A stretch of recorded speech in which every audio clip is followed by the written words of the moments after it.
So much.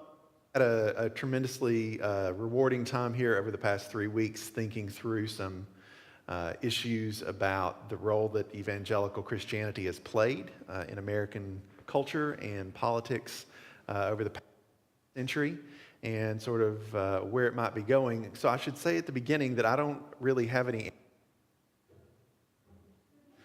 try to, but I think a really important part of the work that we do in this area is learning to ask better questions sometimes. So I'll have some tentative directions that I think we might want to pursue, getting to some answers, but no final sort of answers to the questions themselves. I should also say that I've been able to, perhaps not terribly well, sort of skirt the larger question of where exactly are we currently politically in this country. But I think I need to be upfront about the fact that everything that I'm presumes that there is some sort of incongruity between Christianity as it has broadly been understood and our current political context. And so if that's not been your experience, 75 minutes. But let's start there. So I open with these two options, and it sort of came to me yesterday to think about how I wanted to make sense of all of the literature in the media right now around issues regarding evangelicalism and Donald Trump. That there is so much written so quickly, much of it really quite good in terms of its analytical insight. Some of it not so good, but that I really wanted to find some way of grabbing a hold of all of this material and being able to say, okay, here's what people are arguing about.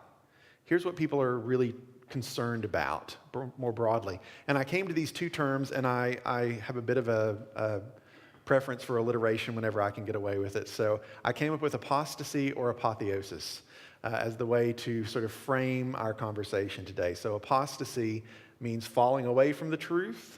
And apotheosis means sort of the highest manifestation of a particular phenomena or something of that nature.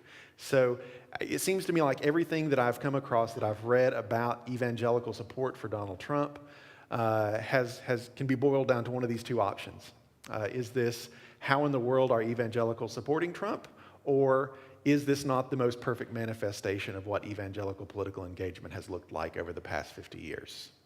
And that means the truth probably is no, neither of those things are exactly right, but it gives us a good outer limit for our conversations.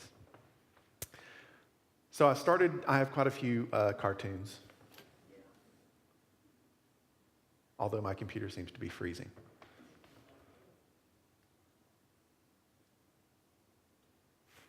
Tell me if something changes here.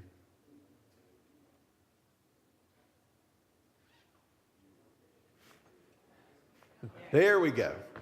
So these are the two images that I went with for apotheosis.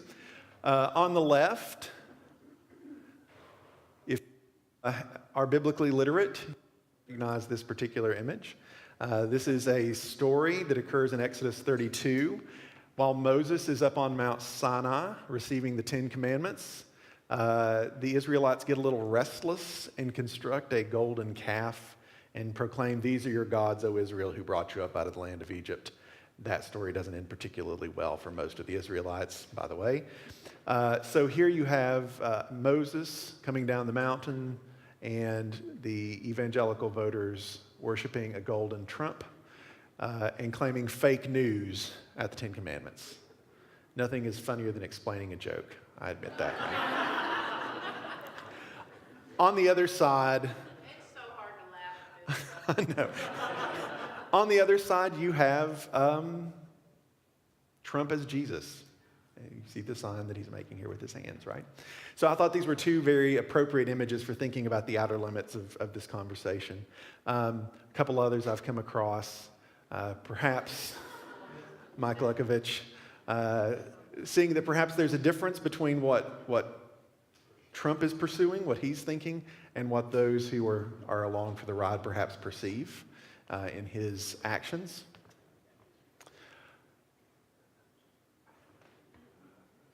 Yeah. So the first one shows a focus on the grace with which some evangelical Christians have greeted claims of moral failings. That was nice, wasn't it?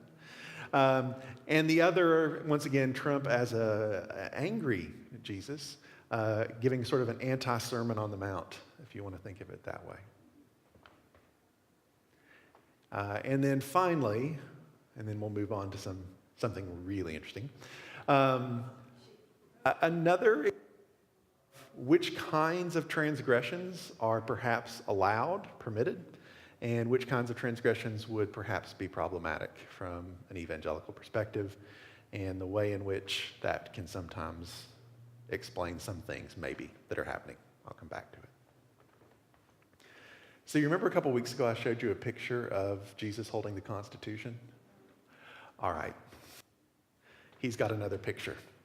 And in this case, once again, I'm not going to spend a lot of time with this, but you see a nice family here, a nice white family. And they've planted something and they're nurturing it, and there's Trump watching them, and he's stepping on a snake. He's stepping on a snake.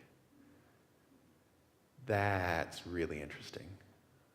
He's crushing the head of the serpent. This is classical Christian iconography, usually associated with the Virgin Mary, by the way, but here associated with Trump. And there's some other people standing behind him. There's law and order police officers there. There's a service person there, a veteran, someone clutching an American flag, a couple people clutching an American flag. Yeah, and so this author, once again, now is saying, here's this political event, but let me interpret it for you in light of a larger theological narrative that I'm trying to tell about.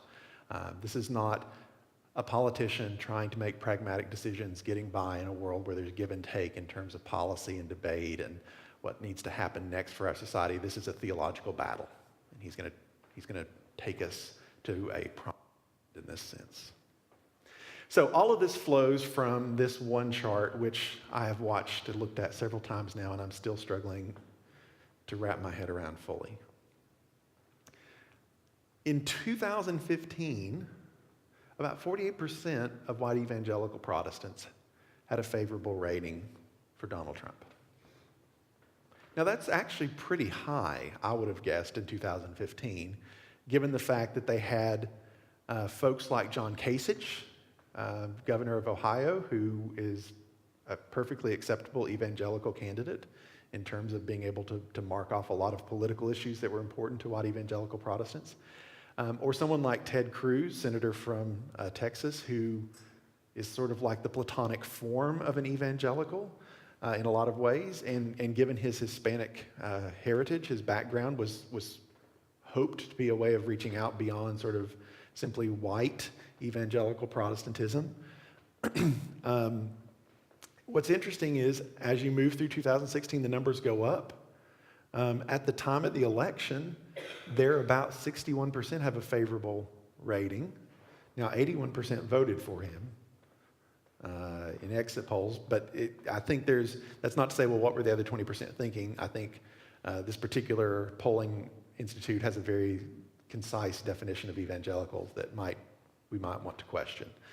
But what's been most interesting is that in the period since then, there's been some up and down, but actually it's gone up, and it's stayed up for the most part. There don't seem to be there doesn't seem to be a lot of movement downward. I'll just leave it at that. So things are looking pretty good. Now, I have a colleague who does American religious history in part, and he will also point out that what this graph doesn't show you is that increasingly, particularly even over the past 5 years, the number of people leaving evangelical white Protestantism is also growing.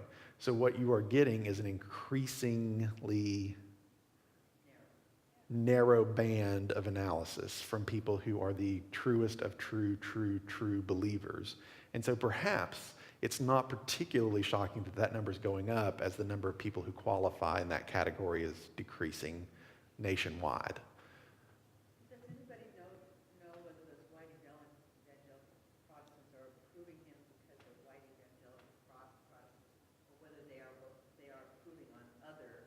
This is a favorability rating. So the question is, does anybody know, are they approving of him for what he's doing, or is it a personal approval? Does that get at your question? Is it because they're white evangelical? Is it because they're white evangelical Protestants? Another demographic. Good. So is this a connection or sort of an accidental one? That it may be something else that's their love of small state, low federal government involvement, or low tax bases or something like that. And they just happen to be white evangelical. Yeah. I'll come back to it because I think this is one of the challenges for sort of interpreting what has happened, is being able to pull those threads apart a little bit and to sort of say, well, where's the support really coming from? What explains it in some ways? And this is a favorability, right? This doesn't say, I think he's doing a good job. It doesn't say, I think he's a good person per se. It just says, yeah, I like the guy at some level. He speaks my language. So there has been a lot written recently in the news, so I just wanted to show you here a handful of recent articles. I snagged these off the past 2 weeks, I think, worth of searches, and this was only a handful of them. There was a lot more that we could write that I could show you. A couple of other things before I start getting into sort of here's what I think might be going on. One, we might think about the distinction between supporting policy versus personality. That is, to what extent is the problem if you say, okay, there's some incongruity here between evangelical support for Donald Trump? To what extent is that a matter of you feeling like, well, but his personal life or his personal style or his social media habits in some way are problematic from a tradition which ostensibly speaks another language, right? Versus he is doing things, even though he says them in another way, he's doing things that have long been goals of white evangelical Protestantism when it came to policy issues. So appointing judges who are more likely to side with those questioning or wanting to restrict abortion access, for instance, or open up questions about same-sex marriage. So I think it gets difficult to pull these apart entirely, but I do think it's an important question to ask. What's the issue that's driving the debate here? Is it really the person, or is it the policy that the person is implementing? Within that, I also think there's a distinction between pragmatic versus true believers that I think is really important. So prior to the election, a lot of people, even in evangelical circles, would say, look, I'm not thrilled about supporting this person.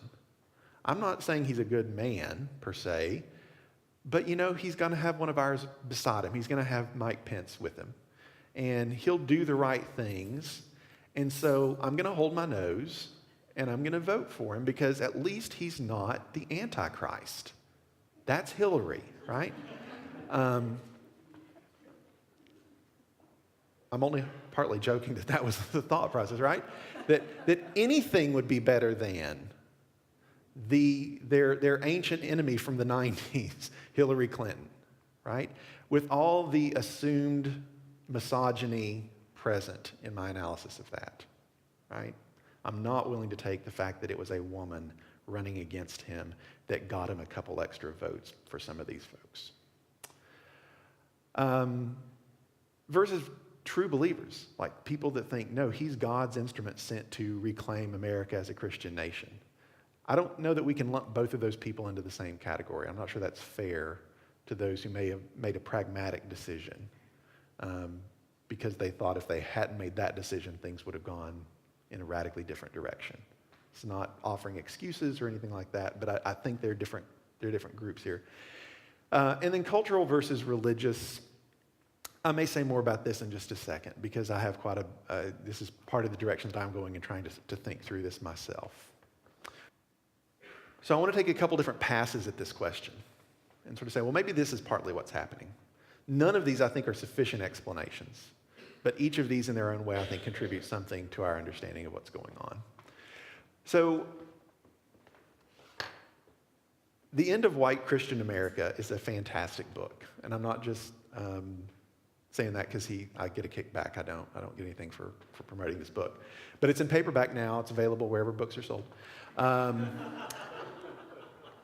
And Jones is a sociologist or a sociology of religion by training, I think, and has sort of founded this Public Religion Research Institute and has been very good at sort of speaking to the demographics of religion as we know it today.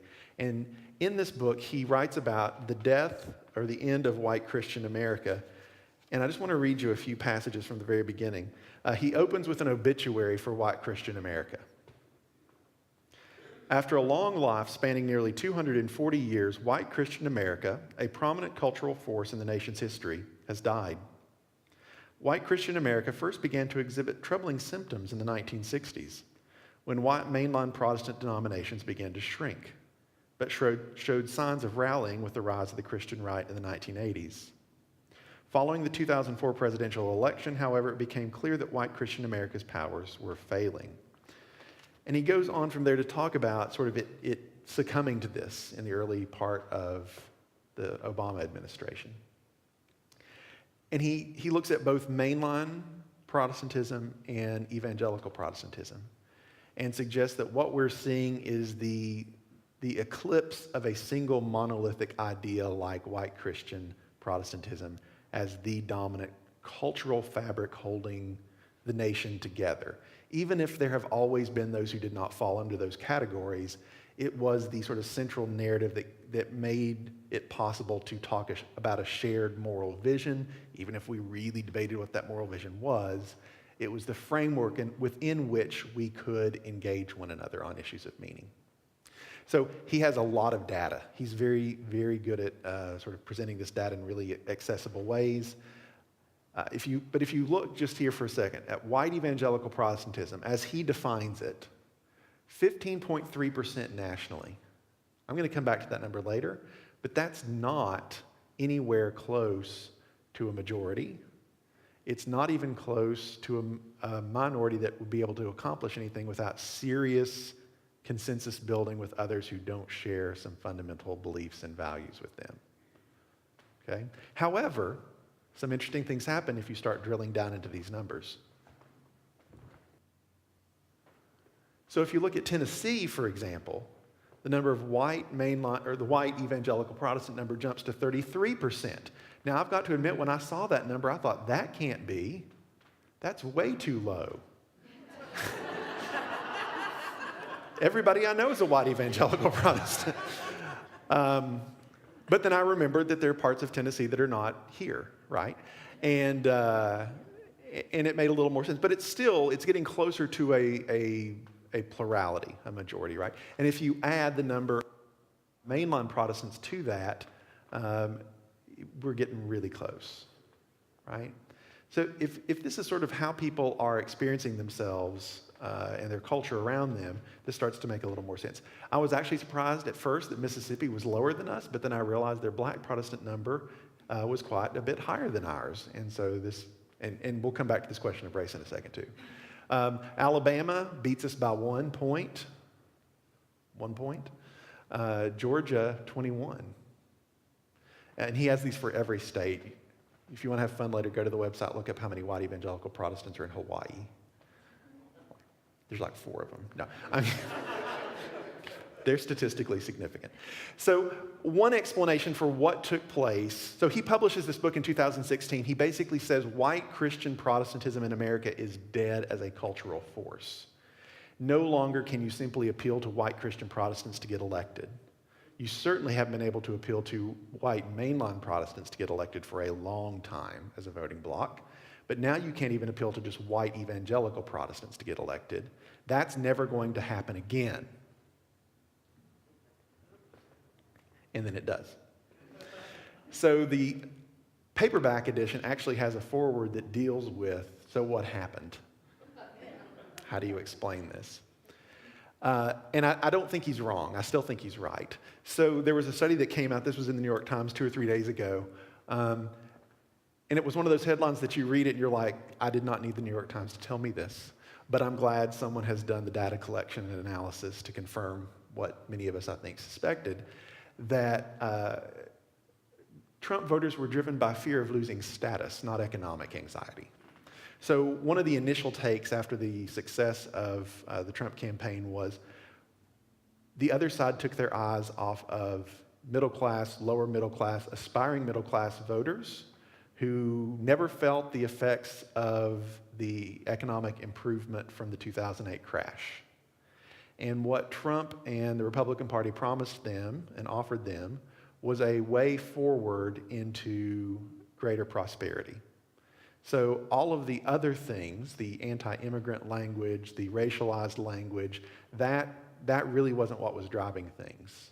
It was this economic anxiety, and that's why Ohio went so greatly for Trump, this area that's been decimated in terms of its manufacturing base, right? And he played this up during the election, right, as well. So I don't want to get into the way she designed this study, but it's fascinating read if you want to go find this article. But she actually talks about social dominance orientation, which is a little different than saying that a whole bunch of people were racist and therefore they voted for Donald Trump, which I don't find to be a particularly helpful conversation starter for most people. It may be true, but it's not a helpful conversation starter.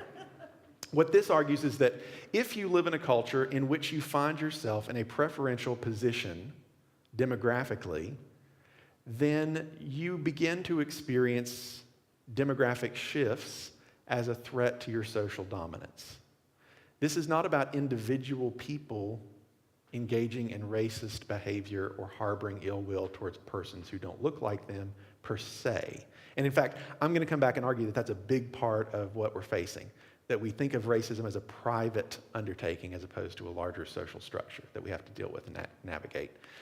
But that people who find themselves suddenly in this context where no longer can you simply be assumed to be socially dominant because of your religious tradition or because of your value system or because of your cultural practices are going to feel under attack.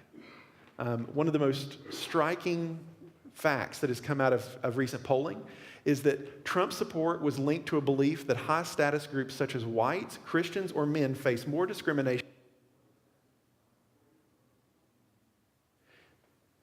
If you ask white Christian males in an evangelical context if they are oppressed, they will say yes, and they mean it. They mean it. Now, their definition of oppression, I would argue, means we don't get to call the shots about everything all the time anymore. We have to share that authority with other people. But that's not, I'm not trying to let them off the hook. I'm also not trying to sort of poke at them. I think this is a fundamental dynamic that we need to address, and I don't have an answer to that. I don't know how you talk to someone who thinks they're oppressed when objectively, empirically, they're not, and help them see that, and help them actually see the legitimate oppression of other people on the basis of gender or race or orientation or class or something like that. But I think that's a problem we have to deal with. Part of it is this sociological demographic fix that they, at some level, white evangelical Protestantism read the signs rightly. They recognize that it's not just us anymore. We have to engage in consensus building. And the culture seems to be moving in the other direction. Another interesting thing on his survey, you can go on and look at issues. If I were to ask you, what do you think the numbers are for support of same-sex marriage in Tennessee? How many people do you think support same-sex marriage in Tennessee right now? What percentage? It is 45% for, 44% opposed.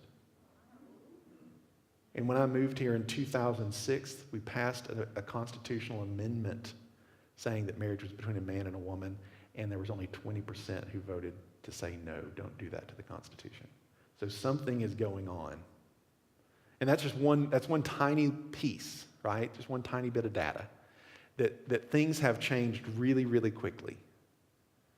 And there are a lot of folks who feel like their values, their culture, their beliefs have been fundamentally maligned or left behind, or they don't have anyone who listens to them. Once again, not trying to excuse it. But that kind of radical change within a single lifetime is difficult to process. Right? And so part of the brilliance of Make America Great Again was the fact that it was speaking to this sense of demographic displacement, which is not reducible to economics or even necessarily just to politics in the normal sense of the term, conservative or liberal, right? It extends beyond that to a sense of what does it mean to be home? What does it mean to experience yourself in the midst of others? What values are universally held by all people? Those sorts of things. So that's a big part of what I think is going on. There's also been some evangelical resistance. So this is the most recent material. So there are some evangelicals now who are saying, we have a problem. We feel as though our tradition has been co-opted for political purposes in ways that we're no longer comfortable with. So there was a meeting at Wheaton, the Harvard of Evangelicalism. If you ever meet anybody from Wheaton, that's the first thing they'll tell you about Wheaton. And they're not wrong. It is, kind of. It's more like the Yale of evangelicalism, but who's counting? I'm glad somebody got that joke. And at this meeting, it was last week, April 16th, actually, a handful of evangelicals came together and they tried to figure out what they could say in the face of overwhelming evangelical support for Donald Trump. And they said they really were concerned with making sure that the faith was expressed rightly, but they didn't want to get too overtly political. And so at that point, a lot of people in the room got up and went, no, like we have to talk about this. There's no way of not talking about politics. But one of the most, I think, powerful pieces that came out of this was the president of Fuller Theological Seminary, which is in California. It is sometimes called a neo-evangelical seminary. The president, Mark Laberton, who is a PCUSA minister, actually, got up and gave just a very powerful sermon in which he says, look, we can't just say suddenly we have a problem now, that evangelicalism is being challenged now. This is something that's been going on for multiple generations. And he reduces it down to, I think, three basic things. He says we have a problem with race, we have a problem with power, and we have a problem with nationalism in the tradition. And I would argue, he doesn't argue, I would argue mainline Protestantism's got the exact same problems in a lot of ways, lest we pat ourselves on the back. Maybe not the power one. Maybe that's not been a temptation lately. And sort of he lays out what it would mean for evangelicalism to repent. I mean, the conclusion of his speech is we've got to repent. He does not make any claims about who an evangelical should vote for or what policies an evangelical should support. But he's very clear that policies that seem to be based in antagonism towards people on the basis of their race or gender or sexual orientation, that these things are not of the gospel. In fact, he calls them fake gospel in some ways. So I would commend that piece to you. I'm not going to read through the whole thing here, but it's easily available, and I'm happy to point you to it. It's a powerful piece. At the same time, there are some people who said, look, the problem here really is not just demographics. We can try to be empathetic at some level to the way in which a vastly changing society creates these kinds of political moments where people can't take stock of who they are and where they are. We can understand people being coerced by access to power in politics. This is a very human undertaking, right? But there are increasingly a number of people who said, no, we have to deal with this race question, this issue of race. This is not evangelical Protestants voted for Donald Trump. It's white evangelical Protestants voted for Donald Trump in overwhelming numbers. And so you could simply say, well, they're being bad evangelicals when they do that. Or you could say, no, there's something about the way evangelical Christianity has been practiced over the past 40 years, over the past 200 years, that equates Christianity and Protestantism with whiteness in a way that is contrary to the gospel. And now we're just seeing it openly explained, in this way. So there are two works I would point to here. One doesn't even really deal with this topic of political support for particular candidates. But the first is by Jonathan Wilson Hartgrove, called Reconstructing the Gospel, Finding Freedom from Slaveholder Religion. And his work argues that what we think of as white evangelical Protestantism has historical and cultural and theological continuity with slaveholder religion. That it presents a version of Christianity that is depoliticized and highly privatized. So the only reason you need to be a Christian is so you can get right with Jesus, so you can go to heaven, but don't ask any questions about how we structure our society or who the marginalized might actually be that you're called to liberate. That's politics. And that's a political system that perhaps slaveholders were quite welcome to share with the people they enslaved, and that there has been a tremendous, he would argue there has been a tremendous amount of continuity, particularly in southern expressions of white evangelical Protestantism, to privatize rather than deal with the public aspects of what it means to be a Christian. And so he grows up in white evangelical Protestantism in the South, and he talks about how he was fairly unaware of these components of the tradition for most of his life, until I think he went to Duke maybe, and began to think about what would it mean to be an evangelical Christian and take poverty seriously and take things like Black Lives Matter seriously, and to actually think about what the call of Christ meant in those contexts. The other is a very disturbing book, Kelly Baker's The Gospel According to the Klan.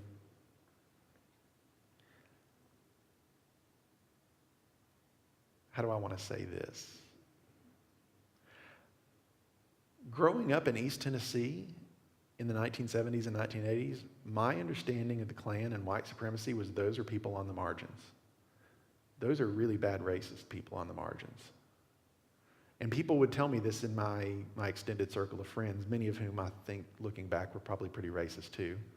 And if I'm being honest, I was pretty racist. I didn't know much outside my own circle of people that looked like me. Baker won't let us get away with this. She looks at the history of the Klan and says that, look, they're not hiding behind religious language. This was a movement that was deep in the heart of Protestantism, white Protestantism, not just in the South, in many cases. And that we have conveniently forgotten the theological underpinnings of the Klan and white supremacy. That it is very hard to disentangle mid-century, 20th century Protestantism from racism. And of course, the civil rights movement then has a stake in suggesting that if you're engaging in racism, then that's wrong. You're being a bad Christian. But that's a rhetorical strategy. I mean, I also believe it's fundamentally true. Don't misunderstand. But that at the time, that was a rhetorical strategy for peeling white moderates off of the more radical, more racially tinged kinds of white Protestantism. And we kind of believed that then and have forgotten this history that mainline churches, Methodist churches, Presbyterian churches, Lutheran churches, they were fine with racism from the pulpit in many cases, and not just in the South. So it's a remarkable, fascinating work that brings this question of race to the front. And then there's this. This is Jesus. This is Solomon's head of Jesus. It's a mid-century image by an artist in Minnesota. And the cultural history of this image goes far beyond what we have time to talk about today. But it's fascinating in the sense that it is the iconic image of Jesus from mid-20th century, and that it was distributed intentionally to many, many, many, many churches. And that even this image of Jesus was suggested in the height of the Red Scare, that just like they're card-carrying members of the Communist Party, we need card-carrying Christians with a picture of Jesus in their wallet. And some of the cultural histories of this image then say, what does it mean if people experience and think about God in Jesus as white? What does that do to people's understanding of whiteness itself and race? It makes it normative, it makes it divine, and we should not pass then with saying that this entire system then is critiqued in the work of Dr. James Cone, who we lost yesterday, sort of the founder of Black liberation theology and other liberation theologies that took their cue from his notion that how people imagine God, how people imagine Jesus is a way of translating what they value, what they see in the world around them.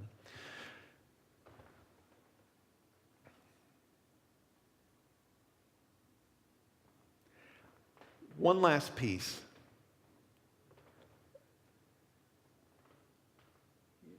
With the rise of the civil rights movement, racism, overt racism, became politically questionable. This was not the sort of thing that you were supposed to say in polite company, and to the extent that race was operative as a category, you should find ways to talk about it in less overt fashion. However, in the midst of it, you can actually see what people were actually concerned about when they were concerned about, say, for instance, big government. What they were concerned about was the imposition of civil rights. So there was large opposition to civil rights legislation in the 60s that was theologically based. And this is when you begin to hear arguments about big government overreach. I don't know why they chose Proverbs here. I can't figure that part out. I can actually think of a lot better places to go if you want to be racist from the Bible. That came out wrong. But you know, you know what I mean. And so already here you see something that shows up even now in white evangelical Protestant political rhetoric, that it's about the government coming in and telling us what to do, this one government state imposing its values on us, which is why, for instance, Obamacare is an abomination, right? Because it's the government controlling our lives. All of that language about the federal government being bad tends to go away during Republican administrations, or when we're talking about military spending, right? So there's a pretty consistent, say again? Or women's rights, right? So the opposition is not to a big government, it's the opposition is to a big government doing things we don't want them to do in some ways. And this goes in many ways back to the 60s. So there are demographic reasons. There's a larger story about the history of race in America and the ways in which various categories of American Protestants have or have not dealt with the long shadow of white supremacy in our culture. And then there's this book that's coming out that I can't wait for. John Fee is a professor at Messiah College in Pennsylvania. He's an evangelical himself. And has written extensively on American religious history and to explain how so many of his co-religionists came to support. And I think it's going to be out mid-June. The reviews are already coming in. Some people have advanced copies, but I couldn't get one. And then I just had to have this picture of Luther wearing a Make America Great Again hat. The nation. Stupid, but it was a great picture. There are some evangelicals now. Okay, well, so there are evangelicals. There is you've got some people who, to begin with,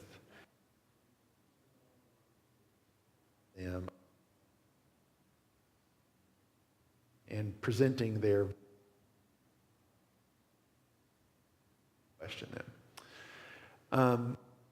Quite different from what he wants to say are sort of non-court evangelicals. I haven't read the book yet, right? I'm a bit concerned that this argument is sort of a modified version of a fallacy. You ever heard of the no true Scotsman fallacy? It basically is when you change the definition of the thing you're arguing about when bad evidence comes to interfere with your understanding of the thing you're arguing about. Right? So no real evangelical would vote for Donald Trump means, well, those people who are voting for Trump aren't really evangelical. Decide that for them, despite the fact that they've never identified as anything other than in their entire life. Things, metaphorically and figuratively. Right? It's trying to get around sort of the problem. I don't think he's doing that. He names race as an issue. He names sort of the pragmatic embrace of this president on issues like abortion as an issue as well. So he's not trying to avoid it. But what most of these voices, even in evangelicalism, seem to be hesitant to say is that there might be something in evangelical DNA that explains the moment we find ourselves in, not as a falling away from the true evangelical faith, but actually as the final articulation of evangelical faith. Now, once again, I struggle with this because I'm very hesitant to say there's sort of an essential thing called evangelicalism, period, at the end of the day. But there's something there that we might look at, right? And we can either say it seems to be suddenly no longer concerned with, I don't know if you remember how evangelicals responded to Bill Clinton. They didn't like him in many cases, particularly because of his womanizing, and particularly his womanizing with regard to one particular woman, right? But that doesn't seem to be an issue anymore. And in fact, you have explicit statements saying, well, the personal is one thing, but he's being used by God to do something else, right? So I struggle with sort of thinking about how do we explain this? How do we explain evangelicals who support this president, who believe this president is doing what's right, have no reservations about what he's doing, in a way that takes seriously the fact that there might be some things about the current occupant of the White House that are deeply compelling to evangelical sensibilities? So there are a few things I think to note here. One, for some reason, a long time ago, evangelicals decided that that one or two issues were really important and everything else could fall by the wayside. One way to think about this is they decided that a fully morally integrated worldview was not essential to practice Christianity. That's a little judgy on my part.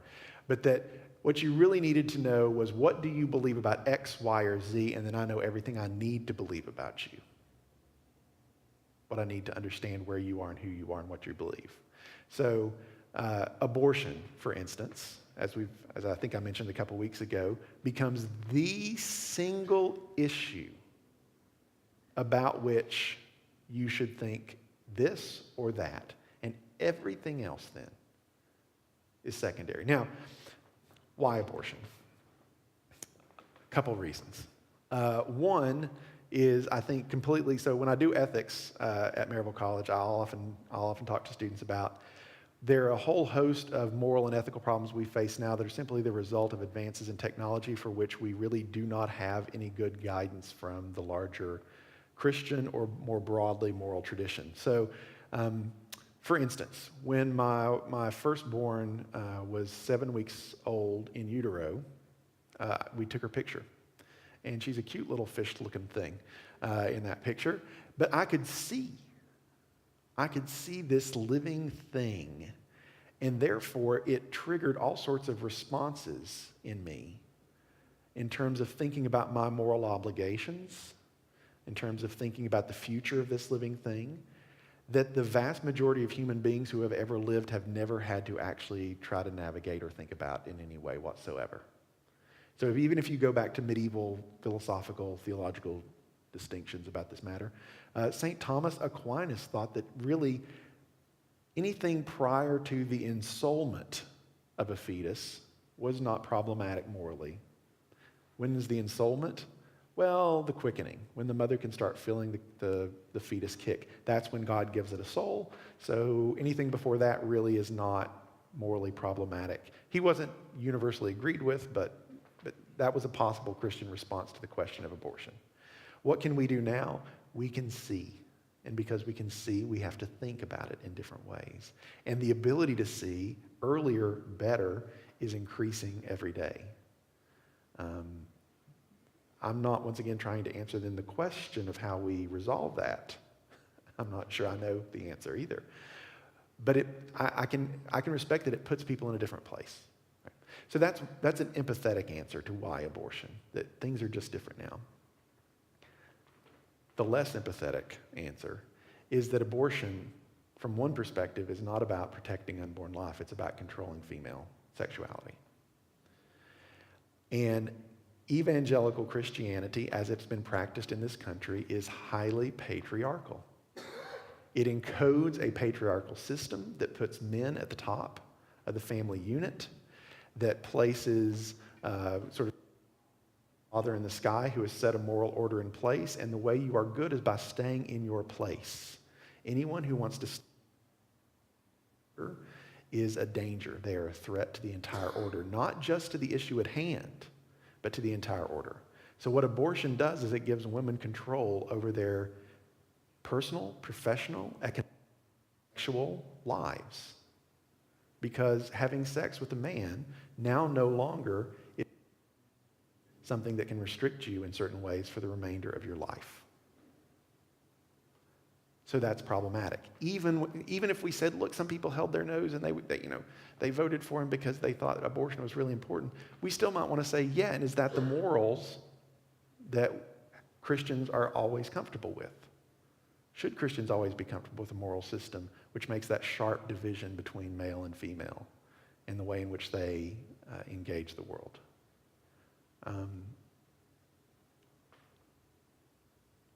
Just to show you how deeply this goes, I saw this morning, so I'm hesitating because I don't want to get it wrong and I don't want to malign anybody. But the president of an evangelical seminary, Paige Patterson, is getting some pushback because he has talked about how he counsels women who are in abusive relationships. And it's not find a safe place, try to find someone who will help you. It's pray harder.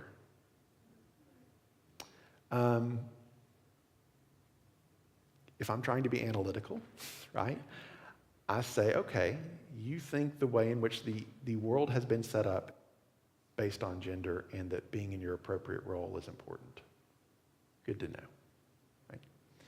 So much evangelical support for Trump, I think, can be explained by the elevation of a key number of moral questions to the entirety of the gospel proclamation. So abortion, same-sex marriage, these are also sort of cultural litmus tests at this point in our society. So that's one thing. I think evangelicalism, at least as it was harnessed as a political force in the late 60s and early 70s, took hold of one or two issues, and therefore those couple issues can be more important than anything else. Like I remember my wife being very frustrated one day by, but how do they do this? And I said, look, if you think abortion is killing an innocent child, under what context could you ever vote for someone who supported killing an innocent child? Who would you not vote for before you voted for someone who you thought was going to allow the death of innocent children? You don't have to agree with it. You don't have to agree that that's what abortion is or that that's the only way to think about it. But I can at least go, okay, I guess I see where they're coming from here. If that's the only thing, if that's how you think about it and that's the most important thing to you, then you didn't have a choice. Or maybe you could just not vote. And I think quite a few evangelical white Protestants chose not to do that too, in some ways. So that's one. The other another sort of major component here is that evangelicals kind of know their Bible. And there is at least a strain of biblical material that would tend to suggest that sometimes God kind of uses off-the-wall folks to accomplish his purposes. Most famously, Cyrus, king of Persia, is responsible for the repatriation of Judeans to Jerusalem and the rebuilding of the temple. So you don't have to like Cyrus. You don't have to think Cyrus is a good guy or anything like that to recognize that sovereign God can choose unlikely messengers. And you actually do hear some of this in evangelical circles with regard to support for Trump. That this is the foolishness of God confounding the wisdom of the political sages on CNN or MSNBC or Fox, right? This is exactly the sort of thing God does all the time. So in some sense, they'll sort of use this biblical template, I think, to shield themselves from some real questions about person and policy. As long as he doesn't anger people on the question. I mean, I don't want to say I guarantee you, but if he came out tomorrow and decided, you know what, I really am pro-choice. I'm just going to tell you all. Here's why. I think his evangelical numbers would probably go down. I think. Maybe. I mean, this is the biggest shoe I think that we're waiting to drop. I don't make too much of this, right? But you don't have the number of individuals who are claiming that they've had some sort of sexual relationship with the president and have 4 children that we know of.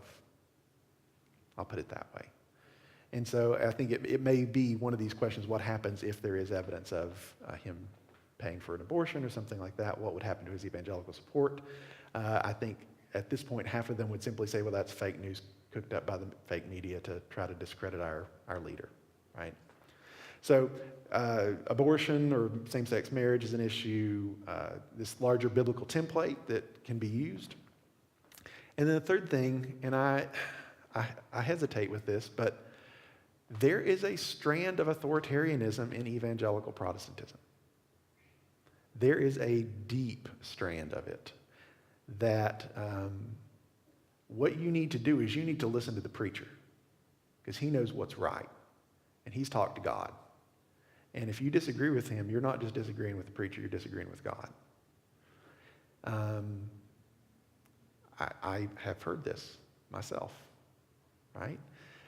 And that kind of patriarchal authoritarianism that's allowed to flourish in local congregations, where there's no participatory model of leadership, where there's no desire to engage in conversation about things that are most important or most ultimate, but where there's one person at the front who waves a Bible around and claims to speak for divine power, is going to have a cultural effect on how you think about it. And here's where I think we get really into dangerous territory. What you think about participatory democratic institutions. Part of his strength, I think, is that this authoritarianism, which in his case, I really do think is sort of a side effect of, he's authoritarian because he's never really had to be. He's been one to ever push back and be able to hold him accountable in a lot of ways that have been written about him in the past couple of years. But when it gets married to this evangelical tendency to defer to authority and to question institutions that would limit authority, then it looks very different. It looks very dangerous. So even last night, once again, he's at a rally in Michigan, as opposed to going to something else, which maybe he shouldn't have been there either, as far as I can tell. But and one of the videos that came out of that was a gentleman, almost crazed, screaming at the media, calling them degenerate filth, liars. This transcends politics. There's no political system in which screaming at media as impartial arbiters of the debates that we have to have in a free society is a good thing, ever. That doesn't mean you have to like every single news network or reporter, right? But at some point, it feels very much like someone in the media is going to get killed. That would not be a shocking development at this point. And to the extent that he has tapped into this particular aspect of evangelicalism, this unaccountable male figurehead who speaks the truth, whether you like it or not, I don't think we can say, well, this is a deviation from the evangelical tradition. I don't think it's a deviation at all. I think he's tapped into something that nobody else who was trying to play nice to get the evangelical vote could ever touch. Even people who were themselves evangelicals, perhaps, could ever come close to capturing. So let me say one last thing, and then I'll open it up to questions. I'm not sure. One second. I don't know that I answered any questions, but there's one other. I'll say one last thing. It's also the case that I think there's some epistemic closure taking place. I love this phrase, epistemic closure. That you only see what you want to see. You only believe the things that you already believe. And anything that falls outside of your beliefs are thought to be suspect already. Now, everyone who exists is susceptible to epistemic closure. The only way you get around it really is by knowing people that don't agree with you and talking to them one-on-one, or intentionally seeking out sources of information that aren't your normal sources of information and reading and thinking deeply about them to make sure that you're not deluded. And at the end of the day, you're still not sure. I mean, at the end of the day, everybody thinks they're right, or else they wouldn't think what they think. But how you can sort of inculcate some humility in that is a lifelong process. And it's one of the reasons, honestly, why I enjoy talking to groups of people sometimes who I know may not agree with me, because I need that pushback to make me think more clearly sometimes. But epistemic closure has long been a problem in evangelical Protestantism. The negating of sort of a negative attitude towards anyone who doesn't believe what we already believe is sort of an apostate or susceptible to fake news. I mean, the silliest example of this are notions that, well, the devil planted dinosaur bones to trick us into thinking the world's not 6 old. But that's sort of a simple version of this. If the system is constructed in such a way that you never have to engage in any source material that doesn't already confirm what you already believe. And evangelicals have been really good at building parallel institutions. So you can use homeschool material that's evangelical in nature, and then go to an evangelical college, and then go for working for a law firm that engages in evangelical political activity. And you never have to actually take the lived reality of other people who aren't like you seriously. Now, liberals can do the same thing. They do the same thing, right? But I think one of the things there's another really interesting article here. This was in Slate, I think, or Salon, I can't remember. One of the things that's happened in the past couple of years that's sort of flown under the radar is the conversion of groups like Trinity Broadcast Network into having media wings. And it used to be that, so Trinity Broadcast Network is based in Nashville, and they've always sort of been on the far margins of even the evangelical movement. Like, I remember watching them in college, and they would have I just remember they would pray over these Satan-busting satellites that they were going to send into outer space to preach the gospel to parts of the world where it wasn't preached. And there would be a lot of music, but it was kind of like, it's kind of hokey. Like, it was just kind of hokey. And even most evangelicals looked at it and they were like, oh, I don't want everyone to think we're like that, Like, and one of the things that's happened is that they have gotten a media arm. They now have, Mike Huckabee has a show. So Mike Huckabee plays a big role in sort of this mainstreaming of this brand of evangelicalism into the political realm. And the president went on early on when he was a candidate, and he's gone back on since.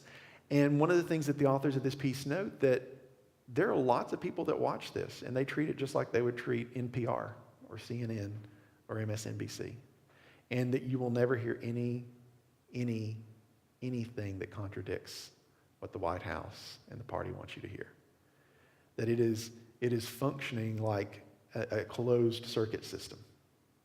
And so if you do hear something like that's negative, that's from those bad people out there trying to get you to think these things. So, having said all that, I think, so sociological shifts, demographic shifts, focusing on particular issues, some pushback, this notion on authoritarianism, gender plays a role here. It's one last say, Donald Trump did not get elected president because all the evangelical Christians voted for him. That wouldn't have been anywhere near enough in any state. So this is a scapegoat. What I see happening in the dialogue now, trying to sort of, sometimes you look at what's going on in the news and it's just disorienting. Like, you can't, I heard a political commentator the other day saying, part of the problem is there's so much happening that we can't process any one thing. Like, it's Tuesday and 15 breaking stories have happened and nobody can actually be up on all of them. And so at some point you just kind of like, you can't see what's in front of you until you have some historical distance. One of the things that I see happening in the media is landing on a particular narrative to explain Donald Trump that holds white evangelical Protestants accountable for the whole thing. And I don't think that's right either. I think white evangelical Protestants will have to answer for supporting not just a person, but policies that increasingly dehumanize whole classes of people, citizens and non-citizens.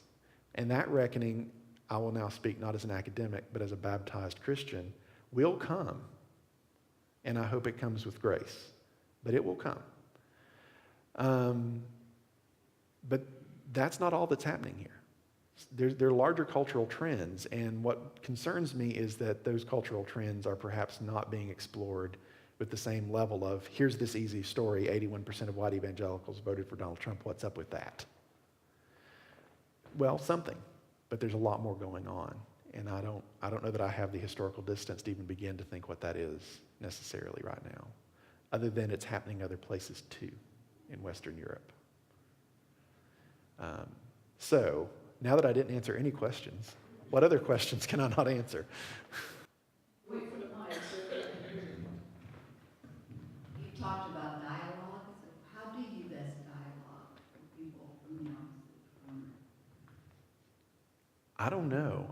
I don't know that inside my family it's pretty easy sometimes, but I mean, I say it's easy. Neither my mother or my uncle would vote for this man, and so they just didn't vote. They weren't going to vote for the opposite person either, despite my 12-year-old's best attempt at getting her grandmother to vote for Hillary Clinton. That was not happening. I don't know. I mean, part of what disturbs me is it's hard to have a dialogue with someone who doesn't want to talk to you. It really is. And so much of our society is constructed in a way to keep people who disagree about things away from each other and to discourage conversation around the things that are most important when they do find themselves in the same room together. So, ironically, I think churches are one of the places where dialogue is actually possible and might be fruitful. And even there now we find ourselves, increasingly, I'm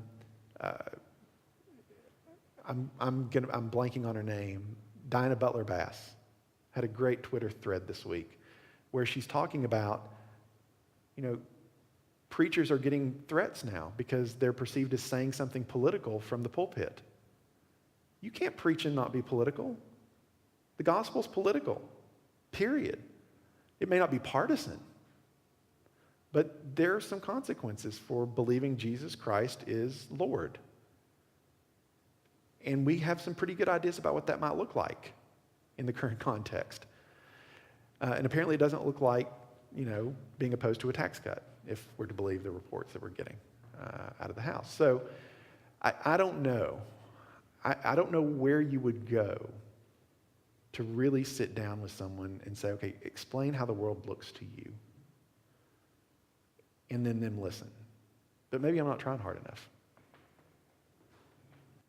I think churches are a wonderful place. That's part of what this is about. Yeah. Because we all don't agree that are here today. And how do we follow up? What do you think, this is an unfair question to you, an evangelical would say back to what you just said about the support for Donald Trump? Why would they say, don't condemn us, we did the right thing? What is it you think they would say? I think one thing that you'll hear often is, look, we're not on the hook for everything that Donald Trump has ever said or ever does. Just like people that supported Bill Clinton weren't on the hook for everything he ever said or did.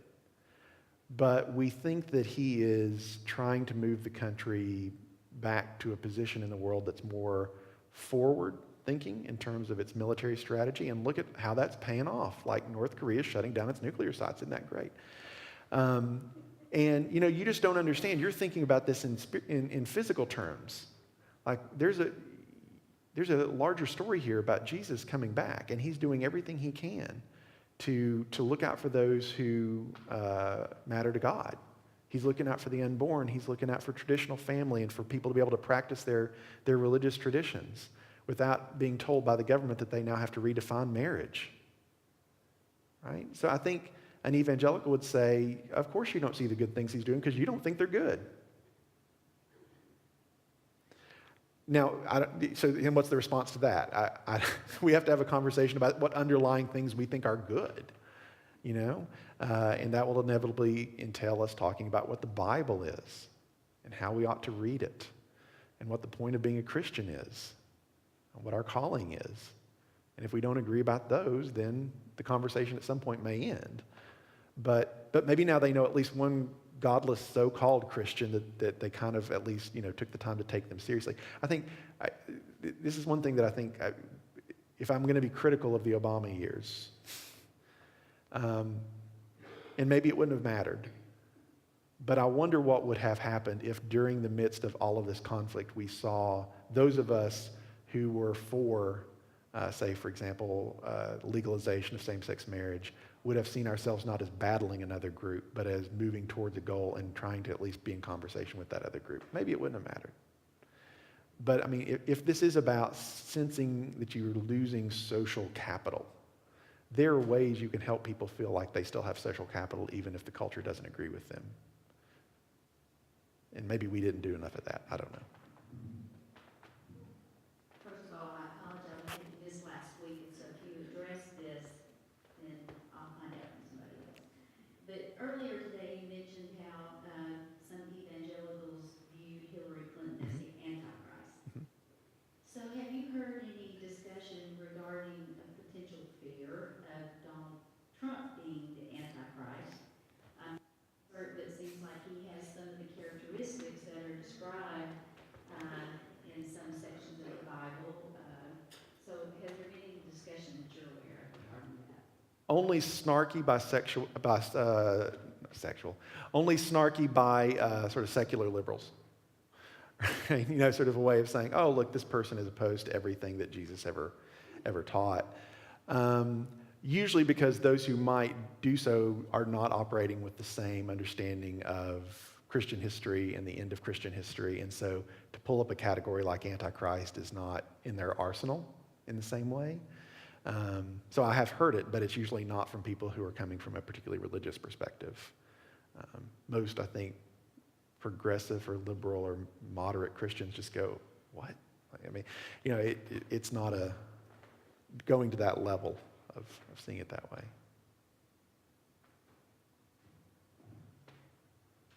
If they see Trump as some highest place in control, how do they explain our previous presidents? I mean, they obviously didn't care for Clinton or Obama, but God placed them in there too. So how does, it seems, very selective in how they're looking at things.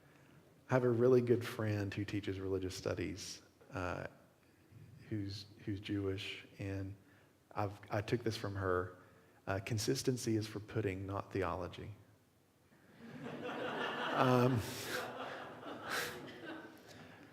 You're right that one might assume that if all authority is instituted by God, as Romans 13 would have it, then they'd have to go, well, we don't like Obama, but he's been put there by God, or Clinton, or whoever, right? But it doesn't work that way in practice, right? They do sort of see the hand of God working. And in fact, there's another interesting article I haven't got to yet because I don't have a subscription, in Harper's Magazine this month about Mike Pence and how Mike Pence decided to join forces with the Trump campaign. He had serious hesitancy about doing that. And if you don't know a lot about Mike Pence is a true believer in white evangelical. He's like, once again, the Platonic form of white evangelical Protestantism. He means it when he says the Roe v. Wade decision is going to be on the ash heap of history, that we're going back to a country where abortion is not going to be legal anymore, and gay marriages will be no longer permitted, those sorts of things. So, and what I was able to read of the article before the paywall hit, the setup was basically, look, he saw himself in a long line of evangelicals who saw politics as a nasty realm, but that by being a Christian, in the midst of that, you were able to shine the light of truth onto it, and perhaps in some mysterious way, you meant it for evil, but God was working for the good, to paraphrase a passage from Genesis. This thing that looks really bad, actually God's in the midst of it, and he's working to bring about greater good. And so there are a lot of people that think, yeah, Mike Pence is just sitting there waiting. And that maybe some of these evangelical support for Donald Trump really is evangelical support for Mike Pence. I mean, one thing you can say about evangelicals, they're not necessarily politically naive always either. They can see the writing on the wall. We'll see what happens. But I would not be surprised if a lot of evangelical support for Donald Trump disappears if it looks like he's not going to be president any longer and they could get Mike Pence for a couple of years. I think they'd like that, actually. Yes? I'm not sure exactly how to say this, but oftentimes in the media, when evangelicals talk about liberals or progressives, the implication is they're all atheists. Mm-hmm. So for those of you of us who are sitting in this room, I never know exactly whether rebuttal should be made, or do they really believe that if we don't believe, we are not Christians? They really believe it. Yes. Yes. And I'm not trying to be unfair to them, but there's even an institution called the Institute for Religion and Democracy. It was founded in the 1980s. And their whole purpose is to try to encourage people in mainline churches to be more orthodox and conservative. And if they can't do that, they'll try to help those institutions break up. So the United Methodist Church right now is about to go 15 ways from Sunday. And it's all over the issue of how we are in ministry with same-sex orientation individuals. Do we ordain? Do we marry? Those sorts of things. And a lot of the drama, I have to say, is this notion that, well, if you don't agree with me on this issue, you couldn't possibly be a real Christian. And therefore, you either need to go find somewhere else. And they'll come out and say this. I've heard this said. Well, it sounds like what you are is a Unitarian. Why don't you go be one? I'm like, well, yeah, but I like Jesus. I mean, not that Unitarians don't like Jesus, but I'm really into Jesus, and to the exclusion of other possible options. And so, even in our current context, there are these sort of parachurch organizations that set up to sort of lobby and evangelize the main line. And so, I don't know if they would come out and say, you're not Christian, because that's, at the end of the day, I think they would. But I do think they believe it. And I've kind of wondered about this, because at some level, I've never had that impulse. I've been usually pretty generous. If someone says they're Christian, I want to take them at their word. But the past couple of years have been trying. There have been times when I want to go, okay, if you think that, then you're so far removed from what the gospel teaches that I don't even know how to begin to have a conversation with you. If you think deporting people and separating them from their children is fine with Jesus, then we're talking about the same Jesus, period. But it's not for me to finally say that, right? So the Presbyterians went through what you all went through some years back, and the IRD, Institute for, they might not come out directly and say that, but they prompt others and stir folks to say that, that we're the Antichrist. Yeah. So there is, I think, and this is a critique of those sorts of paradenominational groups, there's a lot of bad faith. I don't know any other way to say that. Just come out and tell us, we would like half of your denomination, please. I would much prefer that than for them to send people into functioning congregations to stir people up over these issues. But I don't want to just pick on them. They're not the only group. Intentionally distorting. Yes. Yes.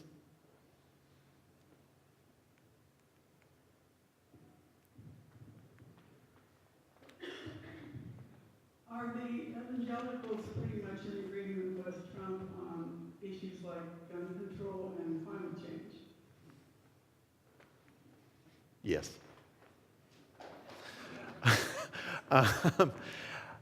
Gun control and climate change are really sort of interesting cases, though. I have a colleague who has done a lot on sort of Christian support for unlimited access to weapons.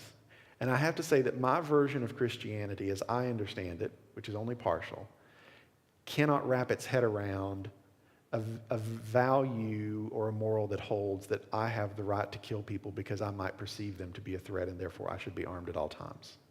Because my version of Christianity ultimately tells me that my death is not the worst thing that can happen to me. And that it's not the full story of what could ultimately happen to me. But, I think this notion of, I'm trying to think what's the biggest possible way I can say this that makes sense. Evangelicalism has so privatized and individualized the faith that protection of oneself has been elevated to almost the highest moral that one could have. And it's so contrary to the gospel ethic with regard to turning the other cheek and praying for those who persecute you, that it's hard for me to understand the kind of mental gymnastics that are required to think that Jesus would be in favor of individuals being able to exercise lethal force for any perceived threat to them. But that's where we are. And I don't hear a lot of affirmative arguments made with gun control. But it's sort of part of the culture. And once again, that goes beyond evangelicals too. It's not just evangelicals. But climate change,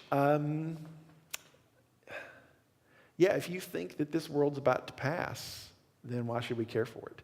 And it's most frustrating because evangelicalism was actually doing really a lot of good, interesting stuff with climate change. One of the things that's really happened is the rise of creation care as language that you hear not just in mainline churches now, but even in evangelical churches, that there's a moral component to this, that the way we treat the environment has impacts on access to potable water and farming and all sorts of things that extend beyond simply sort of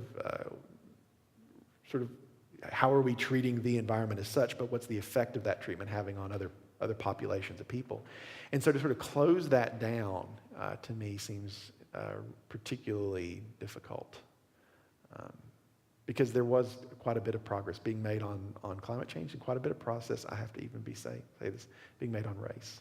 Some of the larger evangelical megachurches were becoming somewhat integrated in terms of their congregation. And there was a story in the New York Times 2 weeks ago about the exodus of many African American congregants from megachurch congregations. You look up and you say, oh, all these people put on a nice face on Sunday and said they liked me, but they went out and voted for someone who wants to dehumanize me or my community. That's hard to deal with.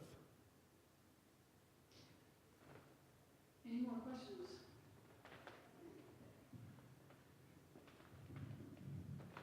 What do you think is the importance of evangelicals in the current political climate against the basic concepts of ignorance, superstition, fear, intolerance? I'm trying to make sure I understand your question. Like, how much of this is at their doorstep? Well, how important is what evangelicals think and how they vote to the broader concepts I just mentioned? They're the most visible, most loud, single demographic. But I think the numbers, well, first of all, it depends on what you think happened in 2016 in a lot of ways. If you think 2016 was sort of a black swan event, and I don't think that's an unreasonable read on what happened. We have a current administration in place because of 70,000 votes over 3 states. That doesn't happen, except for the fact that you can actually go back the last time, how do I want to say this? Republican presidential candidates have not been particularly successful at getting a majority of Americans to vote for them. 1988, they managed it. In 2004, they managed it. Yet we've had 2 Republican presidencies since then. So there's been a breakdown there. So part of it is this group can't be held wholly responsible because there's not enough of them. There's just not enough of them. And they're not growing. I mean, this is the other part of Jones' work, that for a long time, at least evangelicals said, well, the main line's dying. That's because they're not sufficiently conservative and orthodox enough. And then since about early mid-2000s, Southern Baptist Church has had negative numbers in new baptisms every year, if you want to use that to count anything, really. But in terms of membership numbers, right, is a rough guess. So those numbers are going down too. And in fact, increasingly, there was a study in 2014 that was made a lot of, if you ask people under 30, tell me about Christians, what are they like? They say, well, they're anti-gay and they're anti-woman. And that's about the only thing they could say about Christianity. So you can look at the numbers of sort of the demographic spread of both mainline and evangelical churches. They're skewing older, or they're skewing young, female, non-Caucasian. Those are not groups that are eventually probably going to make up a voting coalition that would support someone like Donald Trump. So, I would say that my fear is that there's no danger,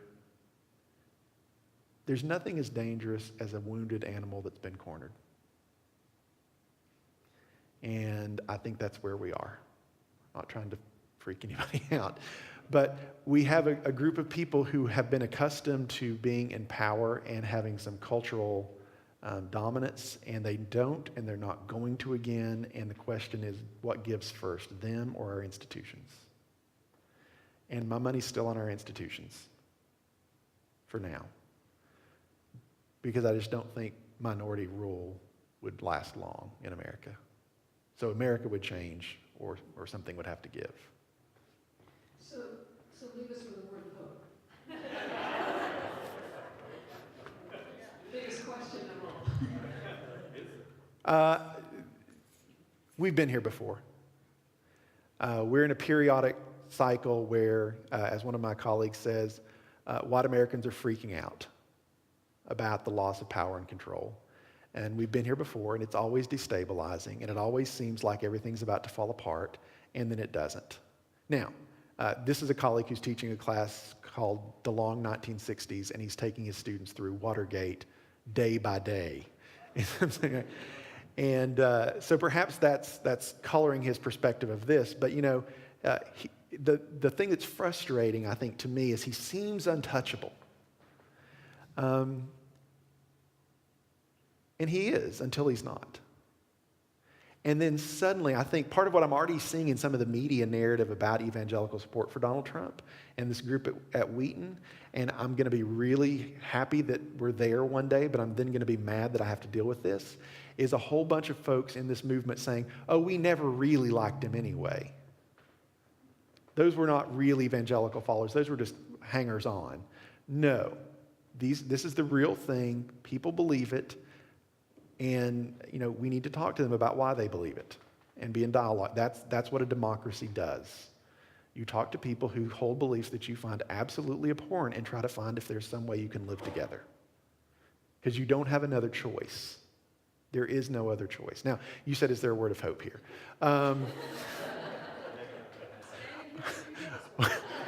We've been here before. We got through it before.